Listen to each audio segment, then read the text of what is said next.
Bab 666, Dukungan Tian Huilan bagian 3. Tian Huilan secara pribadi berdiri dan mengirim Xiao Fei ke pintu kantor. Lalu, dia berkata, "Xiao Xia, jika kamu punya waktu, datanglah ke rumah kami. Ayahku selalu membicarakanmu." "Baiklah." Xiao Fei dengan cepat berkata, "Harap tunggu." Setelah meninggalkan kantor Tian Huilan, Xiao Fei mengucapkan selamat tinggal pada Xiao Mei dan bergegas turun. Setelah masuk ke dalam mobil, Xiao Fei tidak terburu-buru untuk pergi. Sebaliknya, dia mengeluarkan selembar kertas yang diberikan Tian Huilan kepadanya dan memutar nomor telepon yang tertulis di sana. Telepon berdering lebih dari 10 kali. Saat Xiao Fei mengira pihak lain tidak membawa teleponnya atau sedang dalam mode senyap dan akan menutup telepon, ujung yang lain akhirnya mengangkatnya. Sebuah suara dengan sedikit keraguan terdengar. "Siapa itu? Apakah Anda direktur dari Badan Pengawas Obat dan Makanan?" Xiao Fei bertanya dengan sopan. "Saya Xiao Fei dari perusahaan Bunga Persik. Sekretaris Tian dari Komite Partai Kota meminta saya untuk menelepon Anda." Suara di ujung telepon tiba-tiba menjadi lebih antusias. "Oh, ini Presiden Xia. Halo. Sekretaris Tian telah memberi Anda instruksi khusus. Jangan khawatir. Badan Pengawas Obat dan Makanan Provinsi kami akan melakukan yang terbaik untuk membantu Anda." Xiao Fei sudah terbiasa dengan perubahan sikap para pejabat dan tidak merasa sedih. Dia tersenyum dan berkata, "Kepala Biro, saya ingin tahu apakah Anda bebas sekarang? Saya ingin mengunjungi Anda dan memberi Anda laporan rinci tentang persetujuan obat baru tersebut." "Baiklah. Presiden Xia, saya harus menghadiri konferensi Badan Pengawasan Obat Nasional dalam 5 menit, Dia Kun berkata dengan canggung. "Perkiraan konferensi ini akan memakan waktu lama, jadi..." "Oh, tidak apa-apa, aku akan mencari waktu untuk kembali lagi nanti." Xiao Fei berkata sambil tersenyum. Hikun sepertinya khawatir Xiao Fei akan salah paham dan berpikir bahwa dia sengaja mengabaikannya. Setelah hening beberapa saat, dia berkata, "Presiden Xia, menurut saya pribadi, hal pertama yang perlu dilakukan perusahaan Anda untuk proyek ini adalah mendirikan sebuah proyek. Kami hanya dapat membantu Anda jika Badan Pengawas Obat dan Makanan Nasional secara resmi membuat proyek dan mengirimkan Badan Pengawas Obat dan Makanan Provinsi kami untuk melakukan tinjauan awal terhadap obat tersebut. Terima kasih atas nasihatmu, Kepala Birohi." Xiao Fei tersenyum dan berkata, "Apakah Anda punya saran tentang proyek ini, Ketua?" Hikun sudah mengambil keputusan. Dia segera berkata, "Presiden Xia, menurut Anda apakah ini baik-baik saja? Saya akan ke Beijing untuk menghadiri seminar di industri farmasi besok. Mengapa kamu tidak ikut denganku ke Beijing besok? Saya punya cukup banyak kenalan di Badan Pengawas Obat dan Makanan Negara, jadi saya akan berkoordinasi secara pribadi dengan mereka. Saya pikir kita harus bisa mempercepat proyek ini. Masalah ini telah ditugaskan secara pribadi oleh Tian Huilan, dan tidak sesederhana sapaan sederhana. Dia telah memanggilnya ke kantor dan secara pribadi memerintahkannya untuk melakukannya. Bagaimana mungkin dia berani mengabaikannya? Saya, Wakil Direktur Biro Provinsi, secara pribadi pergi ke Beijing untuk membantu Anda mengoordinasikan proyek tersebut. Ini seharusnya cukup ketulusan, bukan?" kata Hikun dalam hatinya. Faktanya, apa yang disebut sebagai seminar farmasi hanyalah sebuah alasan. Jika Dia Kun ingin hadir, pasti ada orang yang berebut mengundangnya ke seminar seperti itu setiap hari. Perjalanannya ke Beijing kali ini murni untuk membantu Xiao Fei mengoordinasikan proyek tersebut. Dia harus berusaha sekuat tenaga dalam melaksanakan instruksi Sekretaris Tian. Bab 667, Menghadiri Perjamuan. Xiao Fei tercengang. Dia tidak mengira Hikun akan mengambil inisiatif. Dia dengan cepat berkata, "Itu yang terbaik. Direktur Dia, terima kasih banyak." Sama-sama, Hikun tertawa dan berkata, "Presiden Xia, tolong kirimkan saya nomor ID Anda melalui SMS. Saya akan meminta sekretaris saya untuk memesan tiket pesawat." Xiao Fei dengan cepat berkata, "Aku harus merepotkan kalian. Direktur Dia, beritahu saya nomor penerbangannya, saya akan memesan tiketnya sendiri. Ini hanya masalah kecil." "Presiden Xia, mohon jangan menolak." Hikun berkata, "Presiden Xia, sudah memutuskan. Saya akan segera rapat, nanti saya beritahu nomor penerbangannya. Kita akan membahas detailnya di pesawat." Xiao Ruofei tahu bahwa Hikun benar-benar terburu-buru untuk pergi ke pertemuan tersebut, jadi dia tidak menolak dan menutup telepon setelah mengucapkan terima kasih. Setelah Xiao Ruofei mengirimkan nomor ID-nya kepada Hikun, dia kembali ke pertanian. Dalam perjalanan, Xiao Ruofei menerima pesan teks dari Hikun tentang informasi penerbangan. Xiao Ruofei melihat sambil mengemudi. Itu adalah penerbangan jam 9 pagi keesokan harinya.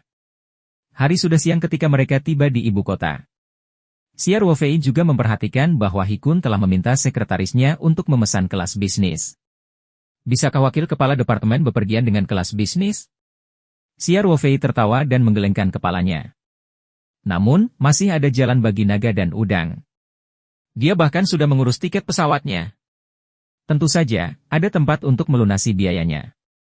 Xiao Ruofei mengirim SMS untuk mengungkapkan rasa terima kasihnya dan kemudian kembali ke pertanian. Dia memarkir mobil di kompleks dan naik ke atas untuk menyambut Feng Jing. Ketika Feng Jing mengetahui bahwa Xiao Ruofei akan pergi ke Beijing untuk mengoordinasikan proyek tersebut, dia sangat mendukung. Dia tertawa dan berkata bahwa Xiao Ruofei akhirnya melakukan sesuatu yang seharusnya dilakukan oleh seorang ketua. Xiao Ruofei hanya bisa tersenyum pahit mendengar godaan Feng Jing. Dia langsung pulang untuk mengemasi barang bawaannya setelah meninggalkan gedung kantor. Tentu saja, dia juga menelepon Ling Qingsui untuk memberitahu dia. Gadis ini juga sibuk dengan jaringan restoran Ling Ji akhir-akhir ini. Ling Xiaotian siap memberikan lebih banyak tanggung jawab dan membiarkan memegang posisi wakil presiden, tidak lagi hanya bertanggung jawab atas keuangan. Selain itu, Xiao Ruofei juga sangat sibuk selama periode ini, sehingga keduanya tidak memiliki banyak kesempatan untuk bertemu. Namun, selama mereka punya waktu luang, Xiao Ruofei akan bekerja sama dengan Ling Qingsui di telepon. Hubungan mereka masih sedekat lem. Ling Qingsui sangat memahami dan mendukung karir Xiao Ruofei. Ketika dia mengetahui bahwa Xiao Ruofei akan pergi ke ibu kota untuk perjalanan bisnis selama beberapa hari, dia tidak mengatakan apapun selain mengingatkan Xiao Ruofei untuk menjaga kesehatan dan keselamatannya. Keduanya berpelukan di telepon sebentar sebelum menutup telepon dengan enggan. Itu adalah malam yang tenang. Keesokan paginya, Xiao Ruofei turun tepat pukul 7.40. Lei Hu sudah menunggu di Mercedes-Benz perusahaan di pintu masuk villa. Pada pukul 8.10, Xiao Ruofei tiba di ruang keberangkatan Bandara Internasional Changping. Dia tidak membiarkan Lei Hu membantunya membawa barang bawaannya, dan malah menyeret barang bawaan yang sangat kecil ke aula sendirian. Saat Xiao Ruofei hendak mencari tempat untuk duduk dan beristirahat, teleponnya berdering. Presiden Xia, kita sudah sampai di bandara. Kamu ada di mana? Dia Kun bertanya dengan antusias. Kepala Birohi, saya di depan konter bundar di kantor penyelidikan. Kata Xiao Ruofei sambil melihat sekeliling. Tak lama kemudian, dia melihat dua orang berjalan cepat ke arahnya. Salah satunya sedang menyeret dua koper sedangkan yang lainnya adalah seorang pria paruh baya berjas dan sepatu kulit. Dia telah menyisir rambut ke belakang dan memegang ponsel di tangannya. Dia melambai pada Xiao Ruofei. Xiao Ruofei segera melambaikan tangannya dan berjalan membawa koper kecilnya. Anda adalah Presiden Xia, kan? Ah iya, dia sangat muda dan menjanjikan. Hikun tersenyum seperti Buddha Maitreya, sikapnya sangat baik. Direktur dia, halo. Aku benar-benar minta maaf telah merepotkanmu kali ini. Xiao Ruofei menjawab sambil tersenyum dan mereka berjabat tangan erat. Pria berusia 30 tahun di belakang Hikun berinisiatif membantu Xiao Ruofei dengan barang bawaannya. Xiao Ruofei dengan cepat melambaikan tangannya. Tidak apa-apa. Saya tidak punya banyak barang bawaan. Saya bisa membawanya sendiri. Ayo cepat ganti boarding pass kita. Haha, masih banyak waktu, ucap Hikun sambil tertawa. Rombongan berjalan menuju counter check-in. Sekretaris Hikun meminta kartu identitas Xiao Ruofei dan dengan cepat berjalan ke counter VIP. Dia dengan cepat mengganti 3 boarding pass. Di bawah bimbingan petugas layanan pelanggan VIP, Xiao Ruofei dan yang lainnya melewati pemeriksaan keamanan melalui jalur VIP dan memasuki ruang tunggu VIP bandara. Xiao Ruofei dan Hikun sedang mengobrol di ruang VIP. Hikun juga berusaha mencari tahu hubungan antara Xiao Ruofei dan Tian Huilan. Xiao Ruofei bukan lagi seorang pemula yang baru saja pensiun dari militer. Dia telah berlatih Tai Chi tanpa meninggalkan jejak apapun. Dengan cara ini, gambaran Xia Ruofei di hati Hikun menjadi semakin misterius. Segera, semua orang mulai naik ke pesawat. Sekretaris Hikun duduk di kelas ekonomi, sementara Xia Ruofei dan Hikun duduk bersebelahan di kelas bisnis. Setelah pesawat lepas landas, Xia Ruofei mengeluarkan dokumen dan mulai mendiskusikan proyek tersebut dengan Hikun. Hikun mendengarkan dengan penuh perhatian. Dari waktu ke waktu, dia mengambil dokumen yang telah disiapkan Xia Ruofei untuknya dan membolak-baliknya. Bagaimanapun, dia bertugas mengordinasikan proyek tersebut ketika dia tiba di Beijing. Tentu saja, dia harus memahami situasinya terlebih dahulu. Setelah Xia Ruofei selesai, Hikun mendapat gambaran kasar tentang apa yang sedang terjadi. Dia diam-diam menghela nafas lega karena masalah ini seharusnya tidak terlalu sulit. Persetujuan suatu sediaan pengobatan Tiongkok jauh lebih mudah dibandingkan dengan pengobatan Barat. Mengenai penjelasan bahwa hal itu mempunyai efek tertentu pada autisme, dia tidak terlalu mempercayainya. Bab 668, menghadiri perjamuan. Kedokteran saat ini suka menciptakan tipu muslihat, dan itu tidak akan berhenti sampai hal itu mengejutkan. Sebenarnya, hal ini melanggar aturan, namun departemen yang bertanggung jawab menutup mata terhadap hal tersebut. Hikun sangat jelas tentang hal ini. Sekitar pukul 11.30 siang, penerbangan Xia Ruofei mendarat dengan mulus di landasan Bandara Internasional Ibu Kota. Ketika mereka meninggalkan bandara, mereka melihat staf dari kantor kota Sanshan di Beijing menunggu di pinggir jalan dengan mobil mereka. Meskipun Hikun telah dipindahkan ke biro provinsi, dia telah bekerja di kota Sanshan selama bertahun-tahun. Apalagi dia adalah bawahan langsung Tian Huilan, jadi dia suka berkoordinasi dengan kantor kota Sanshan di Beijing untuk menerima setiap kali dia datang ke Beijing. Semua orang mengambil mobil kantor Beijing dan segera tiba di Hotel Rongcheng dekat Jalan Lingkar keempat timur ibu kota. Hotel ini terletak di kota Sanshan. Kamar-kamarnya sudah diatur. Xia Ruofei dan Hikun berada di ruang bisnis kecil. Sedangkan sekretaris Hikun berada di kamar berukuran king biasa di sebelah kamar Hikun, sehingga dia bisa dihubungi ketika pemimpinnya menelepon. Ketika mereka sampai di lantai kamar, dia pun berkata dengan penuh kasih sayang, "Kakak Xia, kembali ke kamarmu dan mandi. Kami akan menyelesaikan makan siang kami di Hotel Chengdu." "Tentu saja kakak, sampai ketemu lagi." Xia Ruofei berkata sambil tersenyum. Setelah percakapan panjang di pesawat dan pendekatan Hikun yang dimaksudkan ke Xia Ruofei, keduanya menjadi lebih akrab. Xia Ruofei kembali ke kamar dan mandi sebentar. Dia mengganti pakaian yang bersih dan kasual dan pergi ke balkon untuk merokok. Pada saat itu, bel pintu berbunyi.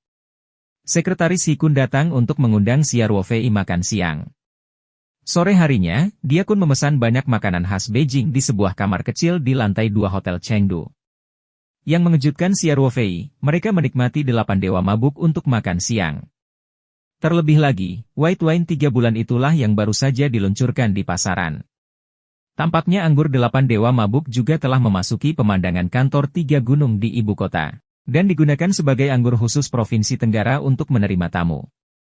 Hikun mengangkat gelasnya dan berkata sambil tersenyum, "Saudara Xia, ayo kita bersulang. Sore harinya, Anda bisa beristirahat di kamar atau berjalan-jalan. Jika Anda membutuhkan ponsel, beritahu meja depan saja. Saya akan pamer di seminar sore ini, dan saya akan makan malam dengan beberapa kenalan dari Badan Pengawas Obat dan Makanan Negara di malam hari. Kami sudah saling kenal selama bertahun-tahun, jadi jika Anda bersulang lagi, masalah ini mungkin akan terselesaikan. Seminar semacam ini sangat umum."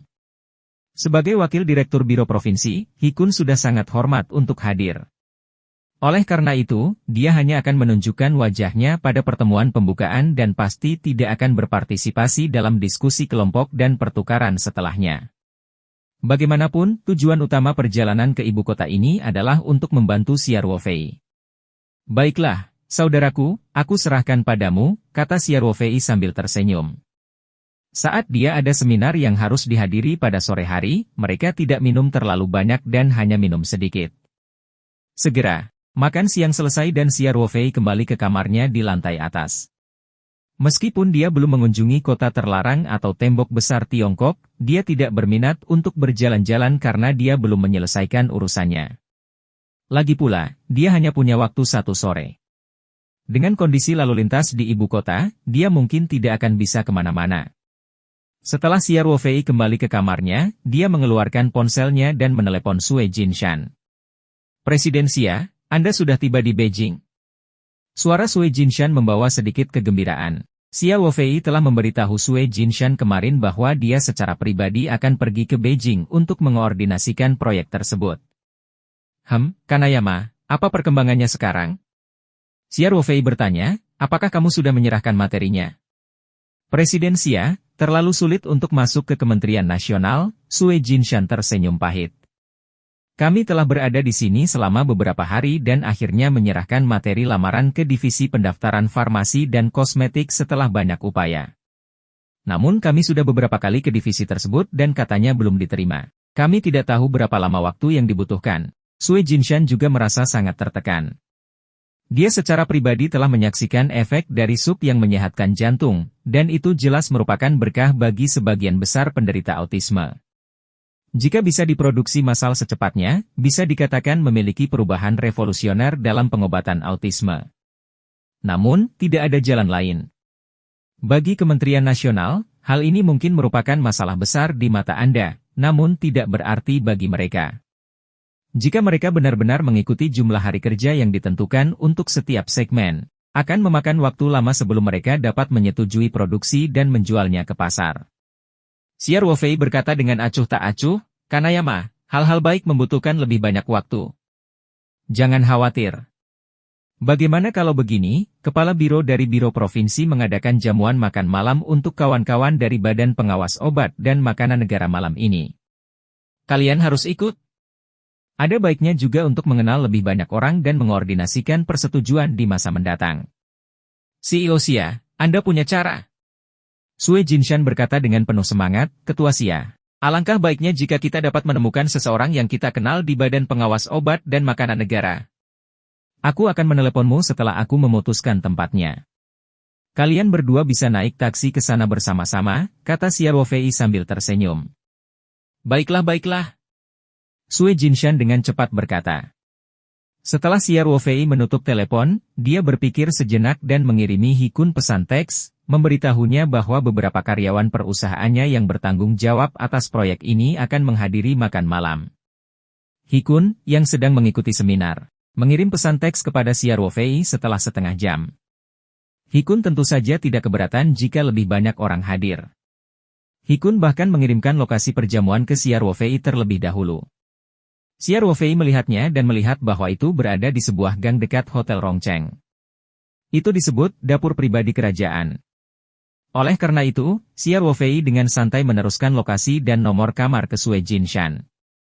Dia tidur siang di kamar hotel dan bangun sekitar jam 5.30 untuk mengemas barang-barangnya. Sekretaris Hikun datang untuk mengingatkan Xia Ruofei agar bersiap-siap berangkat.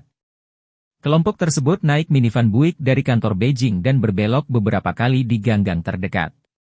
Segera, mereka tiba di sebuah halaman rumah antik. Disinilah dapur pribadi keluarga kerajaan berada. Halaman rumah adalah jenis yang memiliki beberapa pintu masuk depan dan belakang. Lentera antik digantung di pintu, dan paku tembaga di pintunya terang dan berkilau. Sekali melihat dan orang akan tahu bahwa itu mahal. Sue Jinshan telah membawa 2 karyawan lembaga penelitian ke dapur pribadi keluarga kerajaan sebelumnya. Kedua karyawan tersebut adalah seorang pria dan seorang wanita. Nama gadis itu adalah Bai He, dan dia secantik dan sehalus namanya, memberikan perasaan menyegarkan. Nama anak laki-laki itu adalah Yao Qing. Meskipun wajahnya masih terlihat kekanak-kanakan, dia cukup cakap di antara staf Institut Penelitian dan cukup dihargai oleh Sue Jinshan. Keduanya sama-sama mahasiswa sarjana, jadi mereka agak gugup dalam situasi seperti ini. Ketika Sue Jinshan melihat Xia Ruofei dan yang lainnya, dia segera menghampiri mereka dan berkata, Presiden Xia. Jinshan, ini Kepala Hikun dari Badan Pengawas Obat Provinsi, kata Xia Ruofei sambil tersenyum. Sue Jinshan dan 2 lainnya dengan cepat menyapa Hikun dengan hormat. Demi Xia Ruofei, atau lebih tepatnya, demi Tian Huilan, sikap Hikun sangat baik. Dia terkekeh dan bertukar beberapa kata sederhana dengan mereka bertiga. Lalu, dia pun berkata, Saudara Xia, ayo pergi ke kamar pribadi dan tunggu. Kepala seksi Kidan yang lainnya pulang kerja tepat pukul 5. Tetapi lalu lintas di Beijing sangat buruk pada jam sibuk malam hari, jadi mungkin perlu beberapa saat bagi mereka untuk tiba. Tidak apa-apa. Xia Ruofei tersenyum dan berkata, saudaraku, ayo masuk dulu. Dari nada bicara Hikun, Xia Ruofei tahu bahwa dia telah mengundang kepala seksi. Meskipun dia adalah kader Kementerian Nasional, dia tahu bahwa Hikun, seorang wakil kepala departemen, tidak perlu menunggu dengan hormat di lobi. Sekelompok orang tiba di sebuah kamar pribadi antik. Xia Ruofei mengira dia hanya perlu menunggu setengah jam atau 1 jam. Karena dia meminta bantuan, tidak masalah jika pihak lain terlambat. Dia tidak menyangka akan menunggu lebih dari 2 jam. Sekitar pukul 20.30, setelah Hikun melakukan 2 kali panggilan telepon, 3 orang akhirnya muncul di depan pintu kamar pribadi. Apa yang membuat Xia Ruofei mengerutkan kening adalah mereka bertiga tampak berjalan di udara, dan mereka berbau alkohol. Bab 669, Mendominasi. Ah, Kepala Birohi, aku benar-benar minta maaf, pemimpinnya, seorang pria berusia 30-an, berkata sambil tersenyum palsu. Ketika kami hendak pergi, Kepala Lin menghentikan kami dan mengatakan bahwa dia punya rencana. Ini. Pemimpin memanggil kita, jadi kita tidak berani untuk tidak patuh. Aku sangat menyesal. Karena dia telah menyatakan, ketidaksenangan Hikun bukanlah cara terbaik untuk menunjukkannya. Dia tertawa dan berkata, haha, Ketua Qi, sepertinya sutradara Lin sangat menghargaimu. Masa depanmu tidak terbatas, kamu terlalu baik, Kepala Qi pengganti tangannya. Direktur Lin hanya memperhatikan bawahannya. Sebagai bawahannya, kita harus mengetahui batasan kita. Kenapa kamu berpura-pura menjadi serigala berekor besar? Dia pun mengumpat isi hatinya, namun senyuman di wajahnya tidak memudar. Dia berkata, kemarilah, Kepala Seksi Qi. Izinkan saya memperkenalkan kepada Anda, ini adalah Ketua Perusahaan Taoyuan di Provinsi Tenggara, Xia Ruofei, CEO Xia. Saudara Xia, ini adalah Kepala Seksi Kimin dari Divisi Pengobatan Tiongkok dan Pengobatan Etnis di Divisi Pendaftaran Obat dan Kosmetik. Anda berdua adalah talenta muda dan menjanjikan. Kita harus lebih mengenal satu sama lain nanti. Xia Ruofei telah menonton dengan dingin dari samping selama beberapa waktu. Melihat dia pun memperkenalkannya, dia tersenyum dan mengulurkan tangannya. Kepala Iki, senang bertemu dengan Anda. Kimin menatap Xia Ruofei, melihatnya, dan sedikit mengangguk sebagai salam. Dia mengabaikan uluran tangan Xia Ruofei. Xia Ruofei tidak bisa menahan diri untuk tidak mengerutkan kening. Kesan yang diberikan Kepala Seksi Qi sangat buruk. Dia telah mengizinkan pesta makan malam seseorang, tetapi dia baru tiba pada jam 8 atau 9. Terlebih lagi, dia penuh dengan omong kosong, seolah-olah dia adalah raja dan dia yang kedua. Selain itu, dia menyapa mereka dengan arogan, yang membuatnya semakin merasa jijik dari lubuk hatinya. Melihat ini, Hikun segera menatap Xia Ruofei dan kemudian terus memperkenalkan 2 orang lainnya kepada Xia Ruofei. Meskipun keduanya tidak terlalu ramah atau terlalu dingin, mereka jauh lebih baik daripada Kimin. Salah satunya bernama Luping, Kepala Departemen. Yang tertua bernama Kuo Xiang, dan dia adalah wakil peneliti di departemen. Pangkatnya setengah peringkat lebih tinggi dari Kimin, tapi jelas bahwa Kimin adalah pemimpin di antara mereka bertiga. Hal ini biasa terjadi dalam sistem. Kekuasaan wakil peneliti mungkin tidak setuju dengan kepala departemen sebenarnya, dan tidak setuju dengan suara pihak lain. Ketika dia keluar, dia secara alami akan mengikuti petunjuk pihak lain. Apalagi tujuan utama Hikun kali ini adalah mengundang Kimin makan malam. Karena sup yang menyehatkan jantung adalah salah satu jenis sediaan pengobatan tradisional Tiongkok, setelah bahan diserahkan, keputusan akhir untuk mendirikan proyek akan dibuat oleh Divisi Registrasi Farmasi dan Kosmetik, Divisi Pengobatan Tradisional Tiongkok, dan Departemen yang Kimin bertanggung jawab. Hikun dengan cepat mempersilakan semua orang untuk duduk. Adapun Sui Jinshan dan yang lainnya, Hikun bahkan tidak memperkenalkan mereka.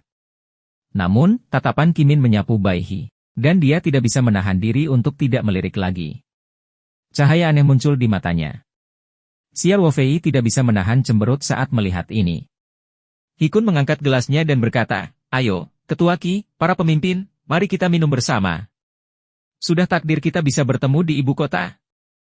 Kimin tersenyum dan mengangguk, Direktur He, kamu memberiku wajah dengan memikirkan aku terlebih dahulu ketika kamu datang ke ibu kota? Kita harus menghabiskan secangkir anggur ini. Setelah dia selesai berbicara, Kimin mendentingkan gelasnya dengan gelas Hikun. Kemudian, Dia menutup mata terhadap Xia Ruofei dan yang lainnya dan mengangkat kepalanya untuk menghabiskan segelas anggur. Hikun melihat semua ini dan tidak bisa menahan diri untuk tidak mengerutkan kening. Dia merasa sikap Kimin hari ini sedikit salah. Hikun pernah melakukan hal serupa di masa lalu. Bagaimanapun, keuntungan pengobatan Tiongkok sangat besar. Dalam beberapa tahun terakhir, banyak pabrik farmasi telah mengembangkan pengobatan Tiongkok. Kewenangan Kantor Pengelolaan Obat Nasional Pengobatan Tradisional Tiongkok secara alami meningkat seiring dengan arus. Direktur Lin dari Kantor Manajemen Pengobatan Tiongkok Nasional, yang dulu mudah didapat, kali ini langsung menolak. Tidak mudah mendapatkan Kimin. Meskipun kata-kata kader tingkat bagian kecil ini relatif sopan, rasa penolakannya cukup jelas. Terutama saat dia bersama Xia Ruofei, mata Kimin tertuju ke atas kepalanya dan dia bahkan tidak menganggap serius Xia Ruofei. Hikun telah memberi isyarat melalui telepon bahwa Xia Ruofei berbeda dari bos pabrik farmasi lainnya. Pemimpin Komite Partai Provinsi Tenggaralah yang secara pribadi meminta bantuan. Namun, Kimin tetap tidak memberinya wajah apapun, yang memang sedikit tidak biasa. Hikun juga orang yang cerdik, jadi dia tidak menunjukkannya. Dia meletakkan gelas anggurnya dan tertawa, para pemimpin, semuanya, makan lebih banyak. Mengapa masakan obat di kediaman Wang belum tiba? Aku akan pergi dan mendesaknya. Dengan itu, dia pun menatap Xia Ruofei, mengisyaratkan dia untuk bersulang lagi. Kemudian, dia mengambil ponselnya dan keluar dari kamar. Hikun berjalan lebih dari 10 meter dan berhenti setelah berbelok di tikungan. Dia mengeluarkan ponselnya dan menelepon. Sekretaris Li, aku kecil. Hikun berkata dengan antusias. Orang yang dicarinya adalah Direktur Li Divisi Pengawasan Keamanan Pangan Kedua Umum Administrasi. Ini adalah teman lamanya Kun. Direktur Li pernah bekerja di Departemen Pengawasan Obat dan Makanan di Provinsi Tenggara Sepanjang dan juga merupakan atasan lama Hikun tahun. Banyaknya koneksi Hikun di kantor pusat dibangun dipilih demi dipilih melalui Sekretaris Li. Suara Sekretaris Li membawa sedikit kelelahan saat dia berkata, dia kecil. Ada apa? Jantung Hikun berdetak kencang. Dia tiba-tiba teringat rumor yang dia dengar belum lama ini. Dalam kejadian keamanan pangan di Yuanshan Pharmaceutical, Divisi Kedua Pengawasan Keamanan Pangan telah berkali-kali melanggar aturan dalam proses penanganannya sehingga menimbulkan dampak yang sangat buruk bagi masyarakat. Sebagai kepala departemen, sekretaris kemungkinan besar harus bertanggung jawab. Bab 670, suka memerintah dan mendominasi. Sekretaris Li, tentang obat-obatan Yuanshan, Hikun bertanya dengan hati-hati, kamu baik-baik saja. Dia kecil. Sekretaris Li berkata pada dirinya sendiri dengan nada mencela. Bagaimana dia bisa baik-baik saja? Di mana sepatu seseorang tidak akan basah saat berjalan di tepi sungai? Kemarin, Kepala Administrasi Umum sudah berbicara dengan saya dan memutuskan untuk mengubah saya menjadi inspektur.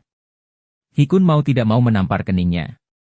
Jadi, inilah akar masalahnya. Orang-orang di markas besar ini semua tahu bahwa Hikun berada di pihak Sekretaris Li.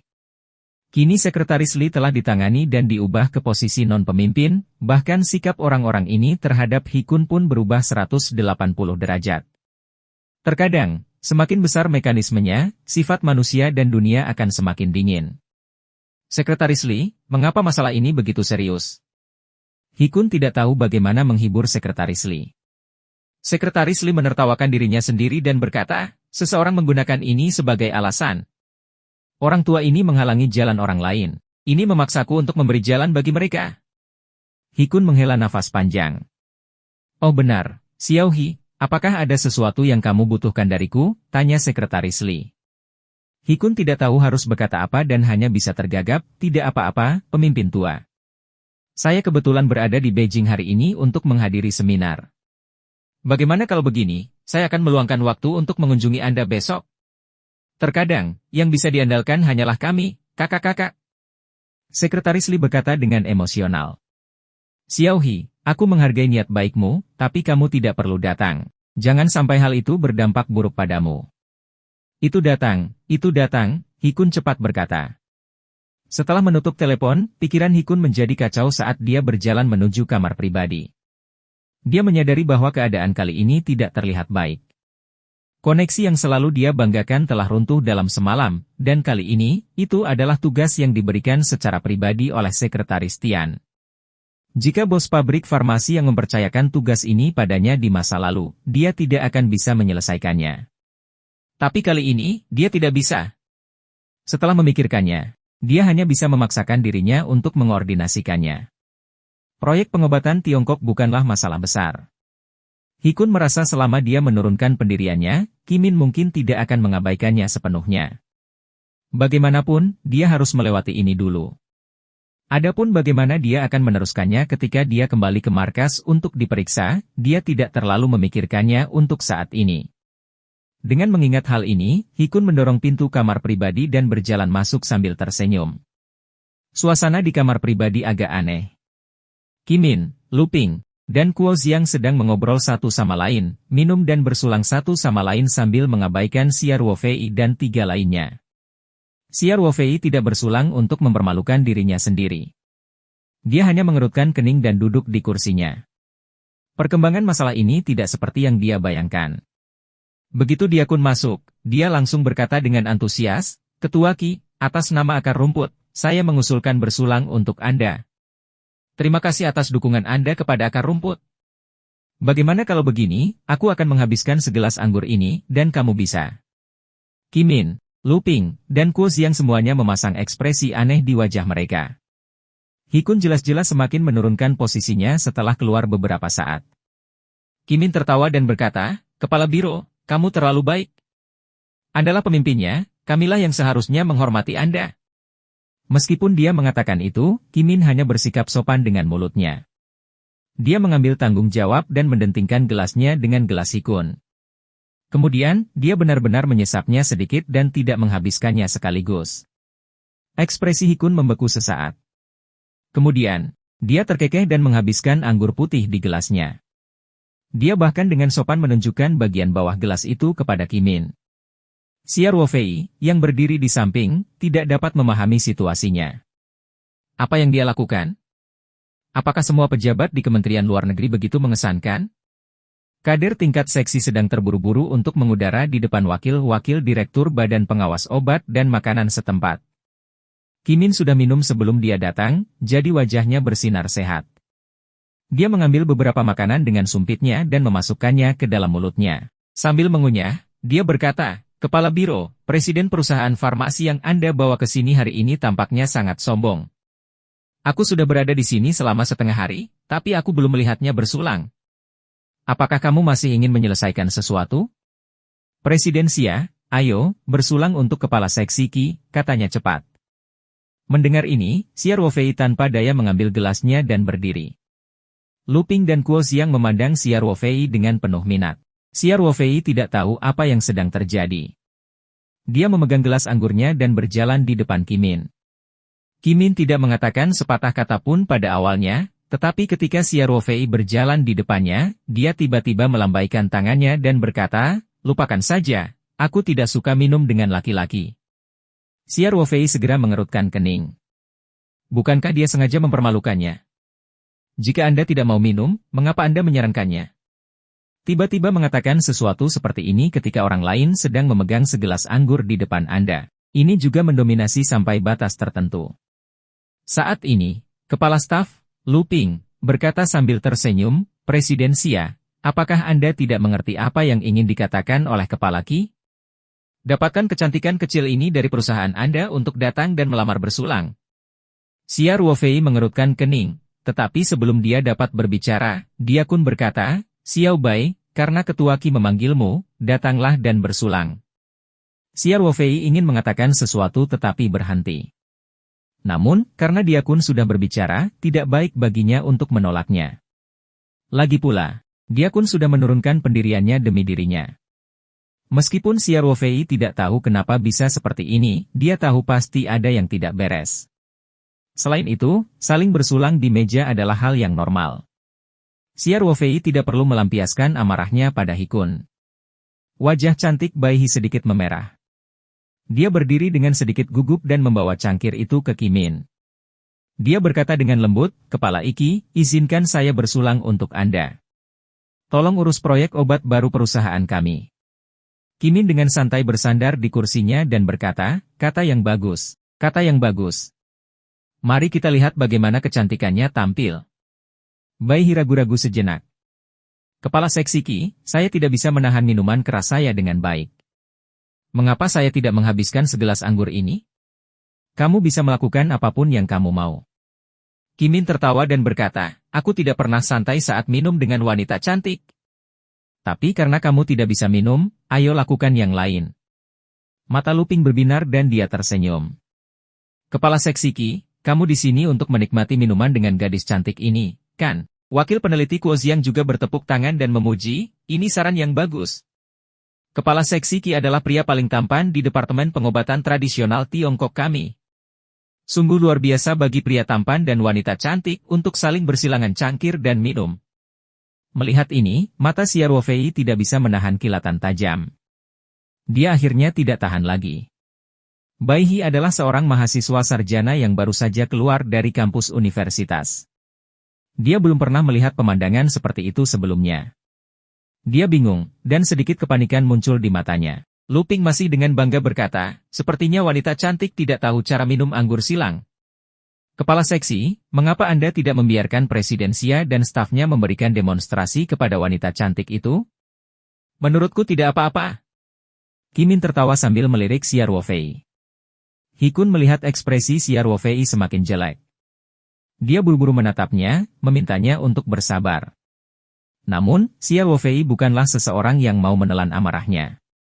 Dia telah menahan diri sebelumnya, terutama karena dia ingin menyelamatkan muka He Kun. Namun, Kim Min dan dua lainnya tidak pernah puas dan memprovokasi dia lagi dan lagi.